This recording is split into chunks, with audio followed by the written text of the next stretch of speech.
My dear student, आज हम गुरुत्वाकर्षण के बारे में पढ़ेंगे। गुरुत्वाकर्षण, सभी लोग आज हेडिंग डाल लीजिए गुरुत्वाकर्षण। गुरुत्वाकर्षण को इंग्लिश में ग्रेविटेशन कहते हैं। ग्रेविटेशन का मतलब होता है गुरुत्वाकर्षण। अगर हम बात करें कि गुरुत्वाकर्षण क्या है, तो गुरुत्वाकर्षण ब्रह्मांड के दो पिंडों के बीच या ब्रह्मांड में कोई भी दो पिंड हो, उनके बीच लगने वाला आकर्षण बल ही गुरुत्वाकर्षण बल कहलाता है। अगर हम खोज की बात करें तो गुरुत्वाकर्षण की खोज सर आइजैक न्यूटन ने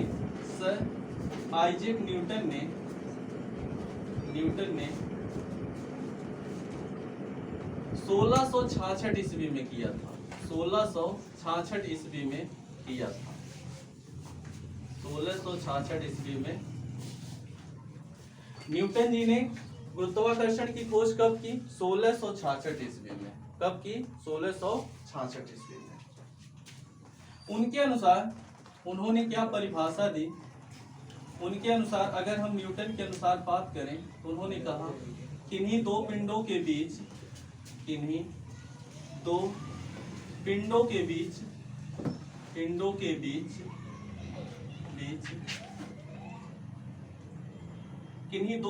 बीच लगने वाले आकर्षण बल को गुरुत्वाकर्षण बल कहते हैं। गुरुत्वाकर्षण बल कहते हैं।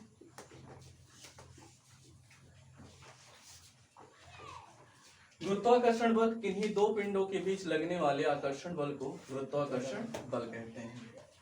अगर हम कहें, मान लेते हैं कि यहाँ दो पिंड हैं।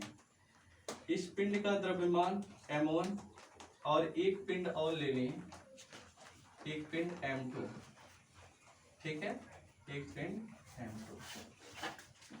यह m1 द्रव्यमान की पिंड है, यह m2 द्रव्यमान की पिंड है, और इनके बीच की जो दूरी है वो हमने r ले लिया। क्या ले लिया? r ले लिया। तो अगर हम न्यूटन के अनुसार बात करते हैं तो इन दोनों पिंडों के बीच लगने वाले आकर्षण बल को ही गुरुत्वाकर्षण बल कहते हैं। अर्थात जो बल लग रहा है वह द्रव्यमान के अनुक्रमानुपाती होता है। न्यूटन के अनुसार जो बल लग रहा है वो द्रव्यमान के अनुक्रमानुपाती होता है, क्योंकि दो पिंड के बीच जब आकर्षण बल लगेगा तो वह एक दूसरे को आकर्षित करेंगे, तो उनके बीच एक बल कार्य करेगा। और उनके अनुसार जो बल लगता है वो द्रव्यमान के गुणनफल के अनुक्रमानुपाती होता है। अब इसका संबंध क्या है? यदि द्रव्यमान बढ़ेगा तो बल भी बढ़ेगा।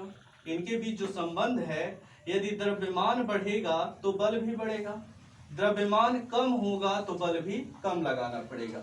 जैसे कोई चीज हो, कोई वस्तु हो, यदि हम हल्की वस्तु हो तो उठाने में हमें कम बल की आवश्यकता होती है, लेकिन अगर वजनदार वस्तु हो तो उठाने में अधिक बल लगता है। तो उनके अनुसार अगर हम बात करें तो जो यह दो पिंड हमने लिया है m1 और m2, इनके बीच जो लगने वाला बल है वह द्रव्यमान के अनुक्रमानुपाती होता है। दूसरे तथ्य की बात करें तो जो F होता है वह इनके बीच जो दूरी है उसके वर्ग के व्युत्क्रमानुपाती होता है। अब व्युत्क्रमानुपाती का संबंध क्या है? यदि यहाँ पर इनके बीच की दूरी बढ़ाई जाएगी तो लगने वाला बल जो होगा क्या होगा? कम होता जाएगा। अगर दूरी बढ़ेगी तो बल कम लगेगा। अब बल कम लगेगा अर्थात दूरी बढ़ रही है, तो यह जो होती है उनके बीच की दूरी, यह बल के व्युत्क्रमानुपाती होती है। ठीक है, यानी कि दूरी बढ़ने पर बल कम हो जाएगा। अर्थात F proportional to m1 m2 upon r square. ठीक है, अगर हम कहें तो F g m1 m2 upon r square. यही गुरुत्वाकर्षण बल है। गुरुत्वाकर्षण बल क्या है? F g m1 m2 upon r square, जहां g सार्वत्रिक गुरुत्वाकर्षण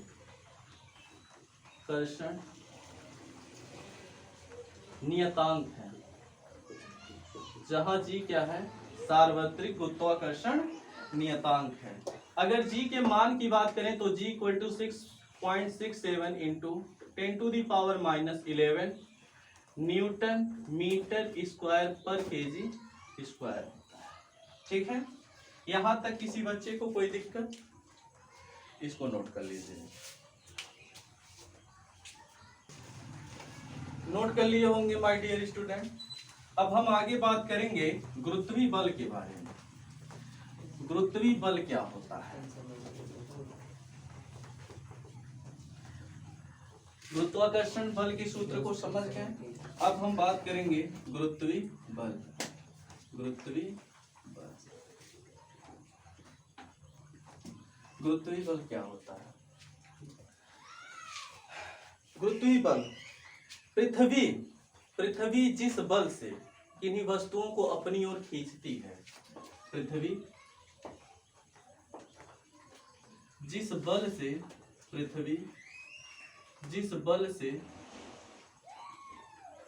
वस्तुओं को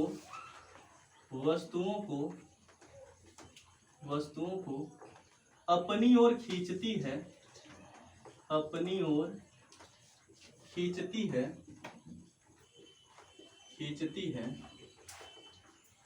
उसे गुरुत्वीय बल कहते हैं। गुरुत्वीय बल कहते हैं।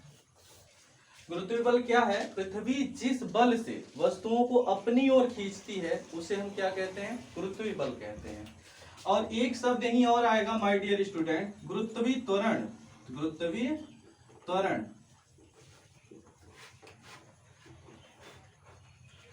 यानी कि पृथ्वी जिस बल से वस्तुओं को अपनी ओर खींचती है उसे गुरुत्वीय बल कहते हैं, जिसके कारण इसमें एक त्वरण उत्पन्न होता है। जब वह वस्तुओं को अपनी ओर खींचती है उसके कारण क्या होता है? एक त्वरण उत्पन्न होता है। इस त्वरण को हम गुरुत्वीय त्वरण कहते हैं। क्या कहते हैं? गुरुत्वीय बल के मतलब गुरुत्वीय बल के कारण, गुरुत्वीय बल के कारण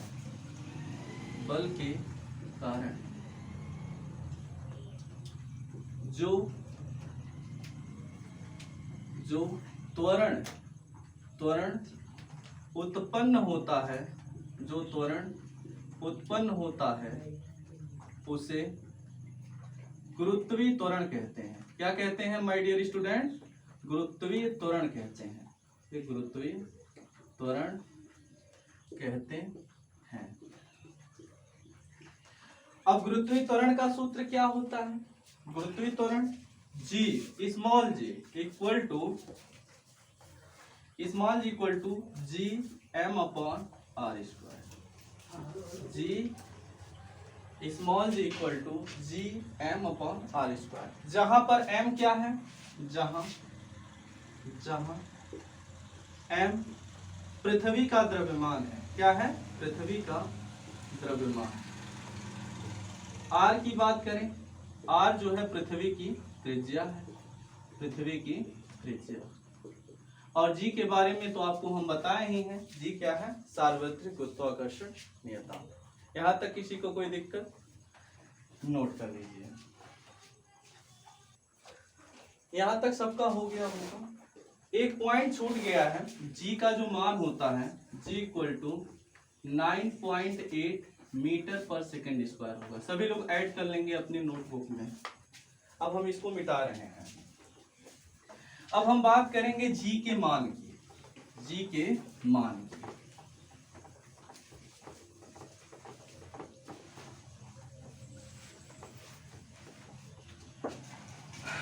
के मान की माय डियर स्टूडेंट, अगर हम स्मॉल जी के मान की बात करें, स्मॉल जी के मान, पहला पॉइंट, पृथ्वी की सतह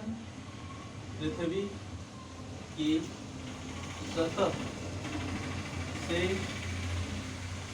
ऊपर या नीचे जाने पर जाने पर जी का मान घटता है, जी का मान घटता है।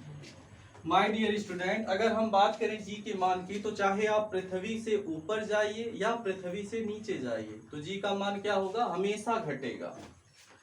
दूसरे की बात करें, भूमध्य रेखा पर, जिसको हम विषुवत रेखा भी कहते हैं, कंफ्यूज मत होइएगा, विषुवत रेखा, भूमध्य रेखा पर जी का मान न्यूनतम होता है। क्या होता है, न्यूनतम, यानी कि कम होता है, न्यूनतम होता है। भूमध्य रेखा पर जी का मान न्यूनतम होता है, ठीक है। ध्रुवों पर, ध्रुव जानते हो ना, पोलर, ध्रुवों पर जी का मान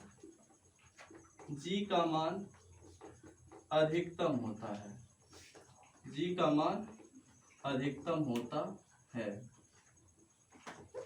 जी का मान अधिकतम होता है। यह प्रश्न दरअसल हर एक कॉम्पिटिटिव एग्जाम में पूछा जा चुका है, जो आपके सिलेबस में है, कि पृथ्वी की सतह पर ऊपर या नीचे जाने पर जी का मान क्या होता है, भूमध्य रेखा पर जी के मान की स्थिति क्या होती है, ध्रुवों पर जी के मान की स्थिति क्या होती है। सारे प्रश्न बोर्ड एग्जाम में और अन्य कॉम्पिटिटिव एग्जाम में पूछे जा चुके हैं, तो इसलिए हर एक पॉइंट जो है इसका इंपॉर्टेंट है। पृथ्वी की सतह से ऊपर या नीचे जाने पर जी का मान घटता है, भूमध्य रेखा पर जी का मान न्यूनतम होता है, ध्रुवों पर जी का मान अधिकतम होता है। एक पॉइंट और, पृथ्वी की केंद्र पर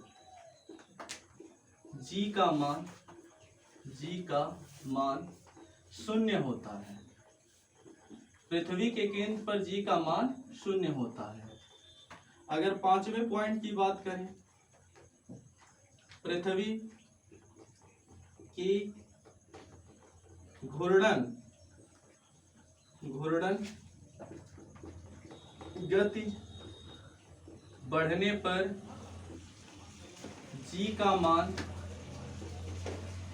मान घटता है।